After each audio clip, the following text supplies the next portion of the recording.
So hello everyone, आपका स्वागत है इस लेक्चर में जो कि आपका एसपीटीजीटी के लिए रहने वाला है। इसमें हम डिस्कस करेंगे अबाउट चोला साम्राज्य के बारे में, चोला द ग्रेट के बारे में। इससे आपके एग्ज़ाम में क्वेश्चन बनेंगे ही बनेंगे, यहाँ से 100% क्वेश्चन बनेंगे और इसको आपने ध्यान से देखना है, ठीक है। सो शुरू करते हैं चोला साम्राज्य से। जो हमारा चोला साम्राज्य है या चोल साम्राज्य है, इसकी जो संस्थापक हैं वो कौन थे? वो थे आपके विजयालय।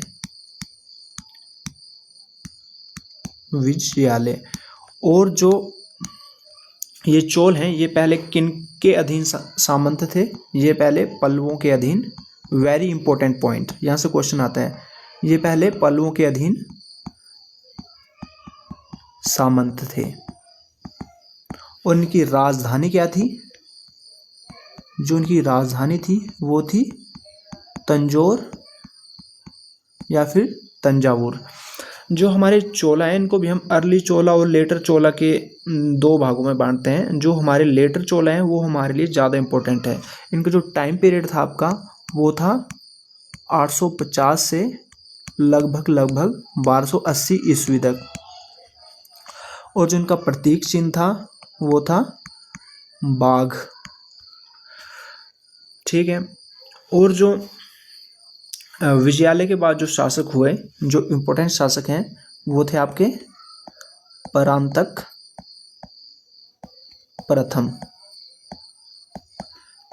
परांतक प्रथम ने क्या किया? पांड्यों को पराजित किया। प से परांतक और प से पांड्यों को पराजित किया, पांड्यों को हराया इसने, ठीक है। परंतु परांतक प्रथम को जो है राष्ट्रकूट शासक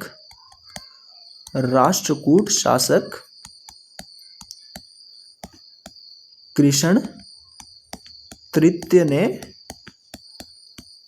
हराया। परांतक प्रथम को किसने हराया? राष्ट्रकूट शासक कृष्ण तृतीय ने। और इसने विजयपुरम में विजय स्तंभ व कृष्णेश्वर मंदिर बनाया। किसने? राष्ट्रकूट शासक कृष्ण तृतीय ने। किस उपलक्ष्य में? परांतक प्रथम को हराने के उपलक्ष्य में। जो हमारा अगला शासक हुआ वो था आपका राजा राज फर्स्ट। इसका जो टाइम पीरियड है आपका, ये आता है आपका 985 से लगभग 1012 ईस्वी तक। इसने क्या किया? इसने पांड्यों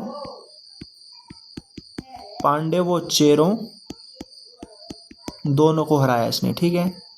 और इसने मालदीव को हराया तथा श्रीलंका पर भी इसने आक्रमण किया। श्रीलंका को इसने जीता नहीं, श्रीलंका पर सिर्फ आक्रमण किया, ठीक है।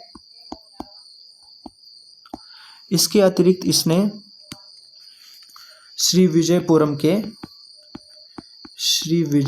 के जो शासक थे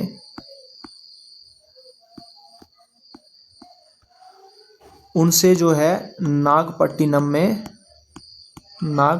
में एक अभिलेख स्थापित करने की मांग की, ठीक है। तो अब तक हमने क्या देखा कि चोल साम्राज्य जो है 850 से 1280 ईस्वी के बीच ये जो है फला और फूला। इसके संस्थापक विजयालय थे और ये किनके अधीन सामंत थे? पल्लवों के। और जो परांतक प्रथम ने पांड्य को हराया, और परांतक प्रथम को किसने हराया? राष्ट्रकूटों ने हराया। और श्री विजयपुरम में क्या की? विजय स्तंभ व कृष्णेश्वर मंदिर इसने बनाया, ठीक है। और जो राजा राजदी फर्स्ट था उसने जो पांड्य व चेरों को हराया, मालदीव पर कब्जा किया और श्रीलंका पर सिर्फ आक्रमण किया। और श्री विजयपुरम के जो शासक थे उनसे जो है नागपट्टिनम में अभिलेख स्थापित करने की मांग की। जो हमारे अगले शासक हुए वो है राजेंद्र प्रथम। कौन है?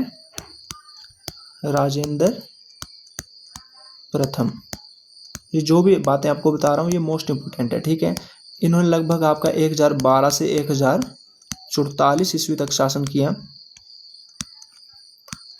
इन्होंने श्रीलंका पर कब्जा किया। श्रीलंका पर कब्जा किया और इन्होंने क्या है, गंगा नदी को पार करके, गंगा नदी को पार करके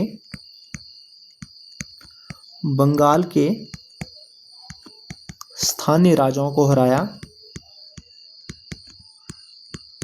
स्थानीय राजाओं को हराया, डिफीट दी उनको। और गंगई, मोस्ट इंपोर्टेंट पॉइंट है, ठीक है, ये गंगई कोंड चोल, गंगई कोंड चोल की उपाधि धारण की और गंगई कोंड चोलपुरम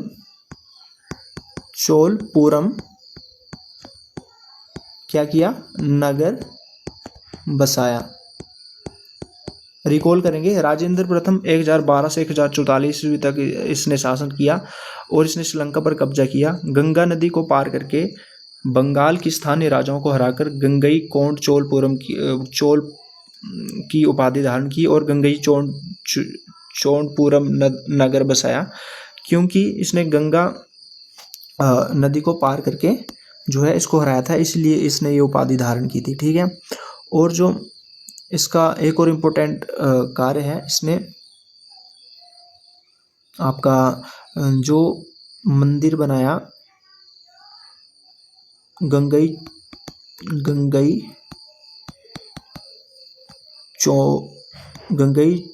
कोंड चोलपुरम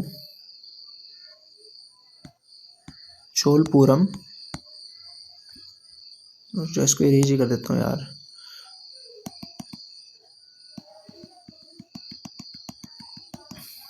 जो आपका गंगई कोंड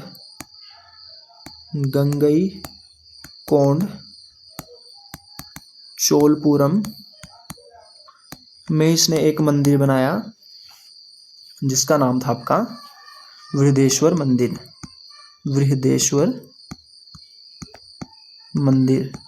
जो आपके बृहदेश्वर मंदिर दो हैं, एक है गंगई कोंड चोलपुरम में और एक है आपका तंजावुर में। तंजावुर वाला किसने बनाया, वो बनाया आपका राजा राज दी फर्स्ट ने, ठीक है। अब आपको याद कैसे रखना है कि अगर पूछ लेगा कि गंगई कोंड चोलपुरम का मंदिर जो है बृहदेश्वर मंदिर किसने बनाया है, वो तो आपको याद ही रहेगा, क्योंकि आपको पता है कि राजेंद्र फर्स्ट ने जो क्या किया था, गंगा नदी को पार करके इसने जो है वहाँ के स्थानीय राजाओं को हराकर गंगई कोंड चोलपुरम की उपाधि धारण की थी। और जो राजा राज फर्स्ट ने कौन से मंदिर की स्थापना की थी, तंजावुर का जो बृहदेश्वर मंदिर है, ठीक है, तंजावुर के बृहदेश्वर मंदिर। बोलने का मतलब ये है कि बृहदेश्वर मंदिर जो है दो हैं, एक है तंजावुर में, एक है गंगई कोंड चोलपुरम में। गंगई कोंड चोलपुरम वाला बनाया है आपका राजेंद्र फर्स्ट ने और तंजावुर बनाया है राजा राज फर्स्ट ने। और जो एक और मंदिर है ऐरावतेश्वर का मंदिर, वो बनाया है आपका राजा राजदी सेकंड ने। इसने राजा राजदी सेकंड ने बनाया है, कौन सा, ऐरावतेश्वर मंदिर। सो अब आगे बढ़ते हैं और ये जान लेते हैं कि ये इनका अंतिम महान शासक था। इसके बाद जो है इनका पतन हो गया और इनकी जगह ली आपकी पांड्यों और होयसलों ने। और जो इनका अंतिम शासक वो था आपका मारवर्मन कुलशेखर,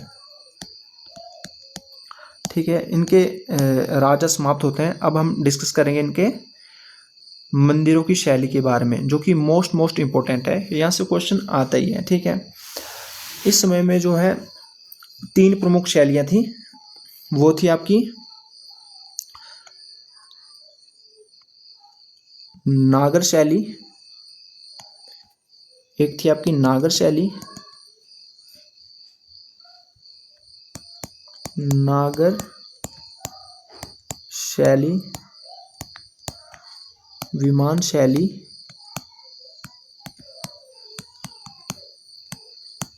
और एक थी आपकी वेसर शैली।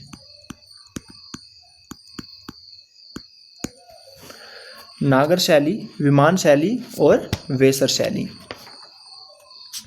जो आपकी नागर शैली है ये हमें जो है आपके मोस्टली उत्तर भारत में देखने को मिलती है। कहाँ पे देखने को मिलती है? दैट इज इन योर उत्तर भारत। उत्तर भारत व मध्य भारत। उत्तर भारत व मध्य भारत के कुछ भागों में ये हमें देखने को मिलती है। और जो आपकी नागर शैली है इसमें जो है गोपुरम क्या है? नहीं होते हैं। गोपुरम का निर्माण इसमें नहीं होता है। ठीक है। तो जबकि दक्षिण भारत की जो शैली है जिसे हम विमानन शैली या फिर क्या बोलते हैं? द्रविड़ शैली। क्या बोलते हैं? द्रविड़ शैली। द्रविड़ शैली इसका प्रमुख नाम है। ठीक है। जो आपकी इसमें गोपुरम नहीं देखने को मिलते हैं, परंतु इसमें क्या होता है? गोपुरम देखने को मिलते हैं। ठीक है। जो नागर शैली का उदाहरण है ये देखो, यहाँ पे नागर शैली का एक टेम्पल है और यहाँ पे जो है विमानन शैली या द्रविड़ शैली का एक टेम्पल है। इसमें गोपुरम देखने को नहीं मिलता, इसमें गोपुरम देखने को मिलता है। जो द्रविड़ शैली में है आपका नंदी जो है मंदिर के बाहर होता है, परंतु इसमें नंदी मंदिर के अंदर होता है। जैसे कि आप देख रहे हैं कि जो द्रविड़ शैली है इसमें मंदिर के साथ क्या है? यहाँ पे तालाब है। तो इसमें मंदिर के साथ जो है तालाब होता है, परंतु इसमें ज़रूरी नहीं है। हो भी सकता है तालाब, हो भी सकता है और नहीं भी, मतलब इतना एसेंशियल नहीं है। ठीक है। और जो विमानन शैली है, जो द्रविड़ शैली है जिसे विमानन शैली भी कहते हैं, इसके मंदिर का आकार कैसा है? विमान आकार का है। विमान के आकार का है। जैसे देख रहे हैं ना आप, देखिए ये देखिए ऐसे जा रहा है, ये ऐसे विमान की शेप ले रहा है। ठीक है। जबकि जो हमारी नागर शैली है इसका जो ऊपर का भाग है देखो आपको दिख रहा है कैसा है? वक्राकार है। कैसा है? वक्राकार है। ठीक है।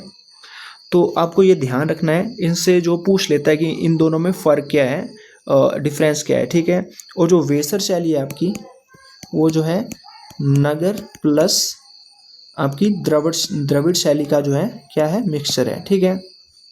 इसके अतिरिक्त पूछ लेता है कि जो लोस्ट वैक्स टेक्निक है ये किससे रिलेटेड है? ये है आपकी मूर्ति निर्माण कला से जो कि आपके चोलों के समय प्रसिद्ध थी।